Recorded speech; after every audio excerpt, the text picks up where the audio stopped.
તો રામ રામ સીતારામ ને જય કૃષ્ણ દેવ બધા મિત્રોને તો સ્વાગત છે તમારું મારા નવા વ્લોગમાં। તો મિત્રો આજે છે શુભ શનિવાર, તો તમને મારા તરફથી જય હનુમાન દાદા।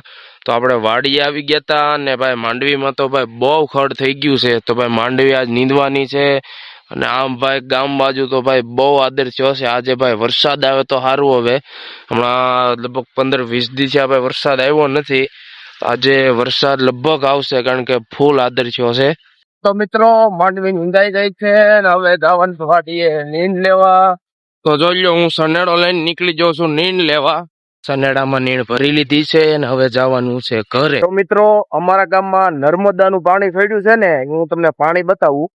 તો જોઈ લો, આ છે ભાઈ અમારા માયાપાદર ગામનું પાણી।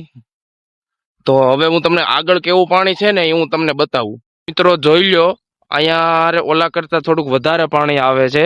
અહીંયા તો અડધી અડધી ગાડી ડૂબી જાય ને એટલું પાણી આવે છે ભાઈ। નર્મદાનું પાણી ભાઈ ફૂલ પ્રેશર થી આવે છે ભાઈ। તો મિત્રો અમારા ગામમાં વરસાદ આવી ગયો છે અને ભાઈ હાથી આગતા હતા અને વરસાદ આવી ગયો। બોલો, બહુ નથી આવ્યો, માપે માપે આવ્યો છે, પણ આજે હાથી નહીં હકાય કારણ કે વરસાદ આવી ગયો છે ને ભાઈ બધું પલાળી ગયો। મિત્રો આ છે નર્મદાનું પાણી અને 4 ડેમ તો ભરી દીધા અને આ 5મા ડેમમાં જાય છે ભાઈ। વરસાદ તો નથી આવતો પણ આ નર્મદાનું પાણી છોડ્યું છે ને એ ભાઈ બહુ સારું છે હો ભાઈ। તો ફાઇનલી મિત્રો નાઈ ધોઈને રેડી થઈને આવી ગયો છું દાદાના મંદિરે, કારણ કે આજે છે શુભ શનિવાર, એટલે આજે હનુમાન દાદાને શ્રીફળ વધેરવાનું છે અને તેલ પણ ચડાવવાનું છે। અને મેં કાલ માળા બનાવી હતી આકડાના પાનની, તો એ બાપુએ સવારે ચડાવી દીધી છે।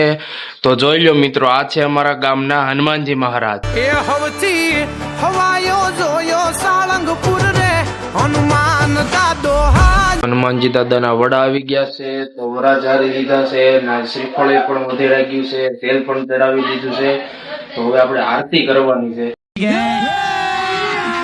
અભી મજા આયેગા ના ભીડો। મારે કુંજ, આ છે મારે પિતુ, આ છે મારે જસ પોકળ, આ છે નીલુ, ઉપર મહાદેવ ને નીચે જસ પોકળ, બાકી અમાર મોજીલું માયા પાદરો। જોઈ લો, આ છે હનુમાન દાદાનું મંદિર। તો મિત્રો હનુમાન ચાલીસા બોલીને આરતી કરીને હું ને જસુ બે આવી ગયા છે બેસવા। તો મારો આ બ્લોગ કેવો લાગ્યો હોય તો કોમેન્ટ કરી દેજો। તો હવે મળીએ પાછા નવા બ્લોગમાં। તો બધાને રામ રામ અને જય કષ્ટભંજન દેવ।